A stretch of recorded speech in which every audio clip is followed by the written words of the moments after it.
विठ्ठल विठ्ठल विठ्ठल सगळे वाजवा विठ्ठला ओ विठ्ठल विठ्ठल विठ्ठल विठ्ठल विठ्ठल विठ्ठल विठ्ठला विठ्ठल विठ्ठल विठ्ठल विठ्ठल विठ्ठल विठ्ठल विठ्ठला विठ्ठल विठ्ठल विठ्ठल भगवत स्वरूप व्यासपीठ पर विराजमान श्री श्री 1008 श्री महामंडलेश्वर श्री शिवगिरी जी महाराज के चरणों में दंडवत प्रणाम करते हुए, सद्गुरुदेव भगवान के चरणों में दंडवत प्रणाम करते हुए, और जिनकी तपस्या से आप हम सभी एकत्रित हुए हैं, उन संत महानुभाव के चरणों में भी दंडवत प्रणाम करते हुए, और मंचस्थ विराजमान सभी संत और भक्त वृंद और शक्ति स्वरूपाए माताएं बहनें, आज का ये मंगलमय शुभ अवसर देवादिदेव महादेव की असीम कृपा से पुण्यशलिला मां नर्मदा के उत्तर तट पर गरुड़ेश्वर की तपोभूमि में सुंदर यज्ञ का आयोजन चल रहा है। और आज देव उठनी एकादशी है। आज भगवान श्री हरि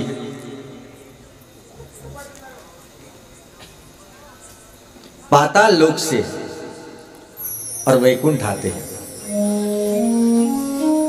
और आज से यानी कल द्वादशी से संसार के सारे मंगल कार्य प्रारंभ हो जाते हैं। तो जो व्यास होते हैं वो स्वयं भगवान विष्णु का ही अवतार होते हैं। व्यासाय विष्णु रूपाय व्यास रूपाय विष्णवे नमो वै ब्रह्मनिधे वासिष्ठाय नमो नमः। ऐसे परम पूज्य स्वामी जी के सानिध्य में बैठ करके आप भगवान शंकर की अमृतमयी कथा का रसपान उनके श्री मुखारविंद से कर रहे हैं।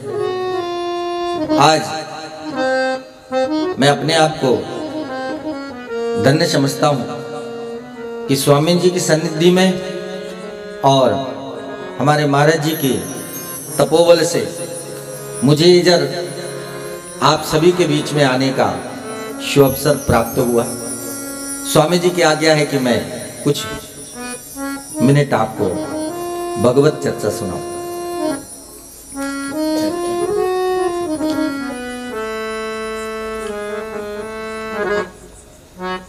रामचरितमानस आप सभी ने सुना होगा। चूंकि आज देवउठनी एकादशी है, इसलिए हम भगवान विष्णु का कोई पावन चरित्र या किसी अवतार की कथा हम श्रवण करें, क्योंकि आज रात्रि का जो जागरण है, जो रात्रि का जागरण करता है, भगवान श्री हरि विष्णु की कथा श्रवण करता है, शिव कथा श्रवण करता है। भगवान विष्णु में और शिव जी में भेद नहीं करना चाहिए। जो भगवान विष्णु में और शिव में भेद करता है वो बहुत बड़ा नरक का गामी माना जाता है। इसलिए हरिहर निंदा यदि सुनहि जुकाना हो ये पाप गौ धात समाना। भगवान शिव की निंदा और भगवान श्री हरि की निंदा हमारे कान से सुनना नहीं चाहिए और मुंह से निंदा करनी नहीं चाहिए। तो आज भगवान पाताल लोक से और वैकुंठ में पधार रहे हैं, और ऋषि मुनि देवता चारण गंधर्व ऋषि मुनि सिद्ध चारण सब उनकी महिमा का गान इस समय कर रहे हैं। जब आप हम यहां बैठे हैं ना, इस समय सब देवता आनंद विभोर होकर भगवान की स्तुति कर रहे हैं। गंधर्व भगवान की लीलाओं का गान कर रहे, अप्सराएं नृत्य कर रही हैं कि आज हमारे भगवान वैकुंठ में आने वाले हैं।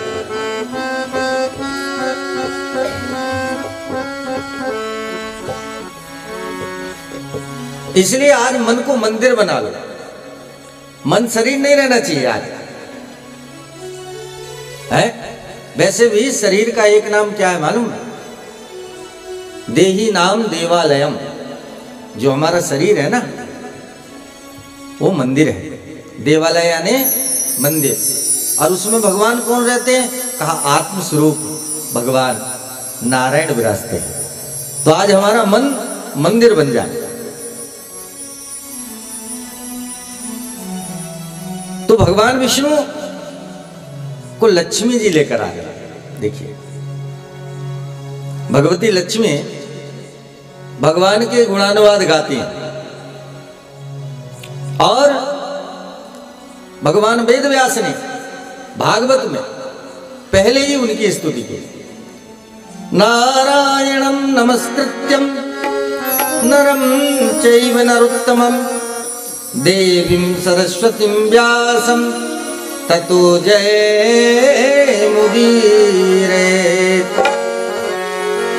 जो भगवान नारायण है वही व्यास है और जो भगवान व्यास है वही नारायण है। और उनके व्यास रूपी नारायण के मुख से सरस्वती यानी ज्ञान का प्रवाह होता है। वेदों का, शास्त्रों का, उपनिषदों का, पुराणों का और उत्तम उत्तम संतों की कथाओं का। इसलिए भगवान श्री कृष्ण गीता में कहते हैं कि जिस रास्ते से महात्मा चले जाते हैं वही मार्ग बन जाता है। इसलिए संतों के ऊपर शंकाएं नहीं करना चाहिए है। जब भगवान 700 श्लोक का गायन कुरुक्षेत्र के रणांगन में कर रहे थे तो एक तरफ कौरवों की 11 अक्षौणी सेना है, एक तरफ पांडवों की 7 अक्षौणी सेना है, मने 18 लाख। फिर कितने हाथी, कितने घोड़े, कितने पैदल। उनके बीच में ही भगवान का रथ खड़ा हुआ है। सुंदर 8 घोड़े जुते हैं, उस पर श्याम सुंदर बैठे हुए हैं। अर्जुन रथ पर धनुष बाण लेकर बैठा हुआ है। अर्जुन के हाथ पैर कांप रहे और भगवान से कहते हैं अर्जुन कि प्रभु मेरे रथ को दोनों सेनाओं के मध्य में रख लो, बीच में। हमारे अंदर भी, हमारे मन के अंदर हर दिन युद्ध चलता है, निरंतर युद्ध होता है। कभी काम का, कभी क्रोध का, कभी लोभ का, कभी मोह का, कभी अज्ञान का। हमारी बुद्धि, हमारा मन, हमारा चित्त, हमारा अहंकार नित्य निरंतर उलझा रहता है। ये उलझन को ही तो युद्ध बोला है। युद्ध कोई तलवार से थोड़ी किया जाता है? तो भगवान दोनों सेनाओं के मध्य में अर्जुन के रथ को निकालते हैं, बिठाते हैं, अर्जुन को कहते हैं और गीता का सुंदर उपदेश करते हैं। तब भगवान गीता में कहते हैं कि हे अर्जुन, ये मैं जो कुछ तुझे ज्ञान सुनाने जा रहा हूं ये मेरा ज्ञान नहीं है। ये ज्ञान किसका है? ये ज्ञान कहा ऋषियों का है। ऋषिर्भि बहुधा गीतम छंदोभि विविधे पृथक् ब्रह्मसूत्र पदश्चैव हेतुर्विनिश्चितै। ये जो गीता में जो मैं ज्ञान दे रहा हूं तुमको, गेयम गीता नाम सहस्त्रम। संसार में 2 वस्तु हमारे लिए है।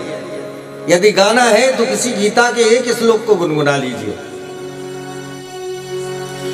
और गेयम गीता नाम सहस्त्रम। और यदि ज्यादा गाना है तो कहा विष्णु सहस्त्रनाम पढ़ लीजिए। भगवान के 1008 नाम है। जो तुमको अच्छा लगे। हमारे जीवन में उत्तम आचरण आ जाए, हमारे जीवन में व्यवहारीकरण आ जाए, हमारे जीवन में जो आदरणीय है उनके प्रति श्रद्धा आ जाए, उनके प्रति अच्छा भाव आ जाए, उनके प्रति विश्वास आ जाए। जब संतों के प्रति, ऋषियों के प्रति, भगवान के प्रति, गुरुजनों के प्रति, हमारे बड़े बूढ़े माता पिताओं के प्रति, आचार्यों के प्रति जब हमारे सुंदर भाव आ जाते हैं, जब हम उनकी शरणागत हो जाते हैं, तो उस समय भगवान भक्ति देवी को उसके हृदय में प्रकट कर देते हैं। भागवत में भक्ति की, नारद जी की और भक्ति के संवाद में माता भक्ति की स्तुति करते हैं नारद जी। आज मैं ये प्रसंग इसलिए सुना रहा हूं कि आज भगवान वैकुंठ आने वाले हैं और ये भागवत भगवान की वाणी है, गीता भगवान की वाणी है, भागवत भगवान का सुंदर लीलाओं का चरित्र है, जिसका गान करके, जिसको श्रवण करके, विष्णु सहस्त्रनाम में तो पहला ही श्लोक दिया। कथाओं को सुन के क्या मिलेगा, प्रवचन को सुनकर क्या मिलेगा, भगवान का नाम सुनकर क्या मिलेगा? तो इसका सबका निवारण, सबकी शंका का समाधान बाबा भीष्म पितामह ने एक ही नाम में कर दिया।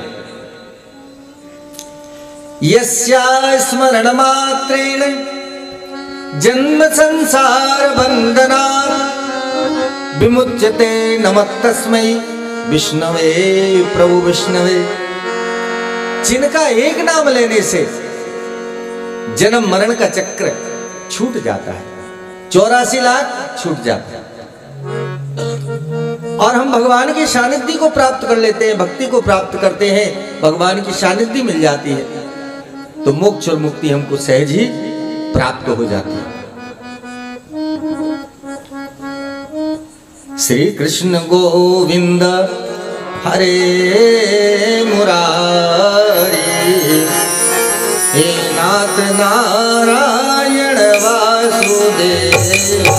श्री कृष्ण गोविंद हरे मुरारी, हे नाथ नारायण वासुदेवा। कृष्ण गोविंद हरे मुरारी, हे नाथ नारायण वासुदेवा। श्री कृष्ण गोविंद हरे मुरारी, हे नाथ नारायण वासुदेवा। हे नाथ नारायण वासुदेवा। हे नाथ नारायण वासुदेवा।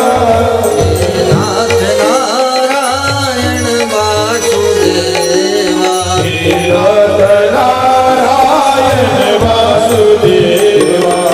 तालियों की सेवा देते हुए, आनंद विभोर होते हुए और भगवान के मधुरमयी नाम का कीर्तन करें। श्री कृष्ण गोविंद हरे मुरारी, हे नाथ नारायण वासुदेवा। श्री कृष्ण गोविंद हरे मुरारी, हे नाथ नारायण वासुदेवा। हे नाथ नारायण वासुदेवा। नाथ नारायण वासुदेवा। नाथ नारायण वासुदेवा।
कैसे भगवान की आज आप कथा हमारे श्री स्वामी जी महाराज से श्रवण कर रहे। आप सब धन्यवाद के पात्र हैं, सदपात्र हैं और सभी पुण्यात्माएं इस समय आप जो कथा श्रवण कर रही हैं, यज्ञ का लाभ ले रहे हैं। मैया के उत्तर तट पर, इसको देवभूमि कहते हैं, उत्तर तट पर देवता निवास करते हैं नर्मदा जी, और दक्षिण तट पर पितर निवास करते हैं।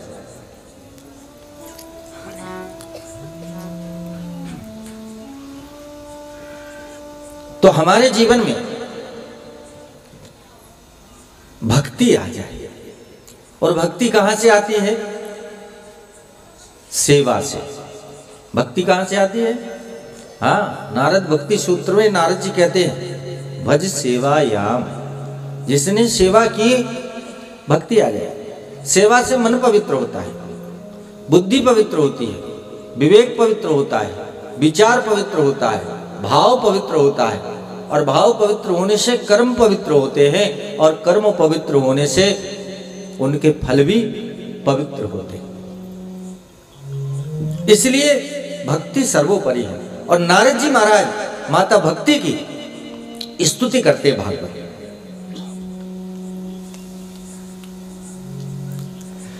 जयति गदति मादा यस्य कायाधवस्ते वचन रचन में कम केवलम चाकलैव ध्रुव पदमपि यातो यत्कृपातो ध्रुवोऽयं सकल कुशल पात्रं ब्रह्मपुत्रं नतास्मि। पहले नारद जी भक्ति माता की वंदना करते हैं, बाद में भक्ति माता कहती है कि हे नारद जी, आप ब्रह्मा जी के मानस पुत्र हो, भगवान श्री हरि के परम भक्त हो, और देवताओं के आप ऋषि हो, इसलिए आप धन्यवाद के पात्र हो। और नारद जी माता भक्ति को प्रणाम करते हैं। देखिए, तो भक्ति हमारे जीवन में आ जाए तो हमारा घर, हमारा संसार, हमारा कुल, हमारा वर्ण, हमारी जाति सब पवित्र हो जाती है। जैसे तन की पवित्रता कैसे होती? तन पवित्र तीर्थ करे। तन की पवित्रता क्या है? तीर्थों में जाना। हाथ की पवित्रता दान करना। मुख की पवित्रता भगवत नाम उच्चारण करना। चरणों की पवित्रता चल करके गुरुजनों के आश्रम में जाना, अतिथि सेवा करना, सत्कार करना, नित्य चलकर मंदिर जाना, और नेत्रों की सफलता भगवत दर्शन करना। नेत्रों से भगवान की मूर्ति के दर्शन करना, और मंदिर में मूर्ति के दर्शन करके थोड़ी देर बैठ जाना। ये नहीं कि फटाफट दर्शन किए और घर चल दिए। ये देखो भगवान का श्रृंगार कैसा है, भगवान के वस्त्र कैसे हैं, भगवान का स्वरूप कैसा है, भगवान लग कैसे रहे हैं। पहले आप भगवान के श्रृंगार को देखो। एक बार सूरदास जी महाराज वृंदावन में घूम रहे थे। घूमते घूमते हर दिन बांके बिहारी के दर्शन करते हैं। पुजारियों ने कहा, बाबा आप इतनी दूर से पैदल चल के आते हैं, इसकी ठोकर खाते, उसकी ठोकर खाते, कभी गिर जाते हैं, और आप आकर के भगवान के सामने खड़े हो जाते हैं, आपको आंखों से तो कुछ दिखाई देता ही नहीं। सूरदास जी ने कहा, भैया आप बिल्कुल सत्य कहते हैं, मुझे आंखों से दिखाई नहीं देता, ये बात बिल्कुल आपने सत्य कही, मुझे दिखाई देता ही नहीं है, परंतु भगवान तो मुझे देख सकते हैं, इसलिए मैं भगवान को दिख जाऊं, इसलिए मैं भगवान के दरबार में हर दिन हाजिरी लगा देता हूं। है इसी प्रकार से आपका मन लगे अथवा ना लगे, आपका मन छोड़कर शरीर कहीं जाए अथवा ना जाए, तुम नित्य भगवान के सामने बैठो पूजा स्थल पे, और तुम्हारे मन के अंदर ये भाव रहे कि मेरा मन शरीर छोड़कर कहीं भी चला जाता है, कोई बात नहीं, पर मेरे प्रभु तो मुझे देखते हैं कि मेरा भक्त मेरे सामने आकर हाजिरी लगाता है। पुजारी कहते हैं सूरदास जी, यदि भगवान तुमको दिखते हैं तो तुम भगवान को जरूर दिखते हो। सूरदास जी ने कहा बिल्कुल दिखते हैं। तो कहा आज बताओ हमने भगवान को कैसा श्रृंगार किया। तब पुजारी जी क्या कर रहे हैं, बांके बिहारी जी को स्नान करा रहे थे, पर्दा लगा हुआ है और बांके बिहारी की मूर्ति से संपूर्ण वस्त्र निकाल दिए हैं, सिर्फ अकेली मूर्ति बची हुई है और पुरुष सूक्त का ब्राह्मण पाठ कर रहे। पुरुष सूक्त का पाठ करते करते पंचामृत से भगवान का स्नान चल रहा था। ब्राह्मणों ने भगवान बांके बिहारी को सुंदर स्नान कराया और स्नान कराने के बाद में आज कुछ नहीं पहनाया, सिर्फ एक मोती का हार पहना दिया। और मोती का हार पहना करके सूरदास जी से कहते हैं कि देखो सूरदास जी, अब हम भगवान का पट खोलने वाले हैं, अब आप बताना आज का श्रृंगार भगवान का कैसा है। और जैसे ही पुजारियों ने पट खोला और सूरदास जी आनंद विभोर होकर के नाचने लगे। प्रभु आपकी बहुत दया है, आप बड़े कृपालु हो, आप दयालु हो, आप कृपा सागर हो, करुणा सागर हो, दया सागर हो, आप भक्तवत्सल हो। आज आपने मुझे वालपन की छवि दिखा दी। हे पुजारियों, आज तो मैंने भगवान को नंग धड़ंगा देखा। क्या वृंदावन में कोई वस्त्र नहीं है? क्या आज बांके बिहारी के लिए कोई अलंकार नहीं है? क्या पीतांबर नहीं है?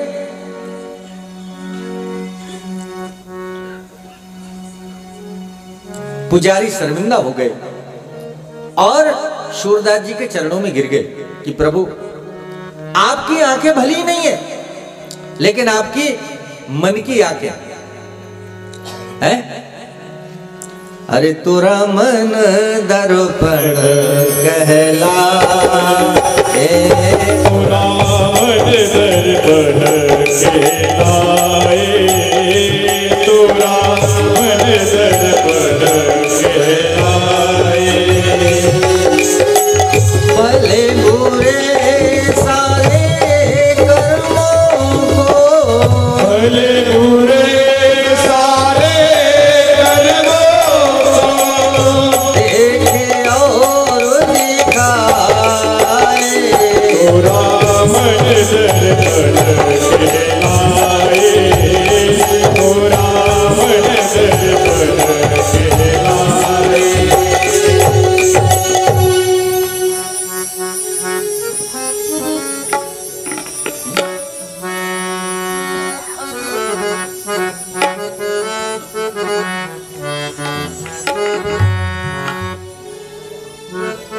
इसलिए मन की विशेषता है, तो मन लगा करके भगवान की कथा आप स्वामी जी के श्रीमुख से श्रवण करो।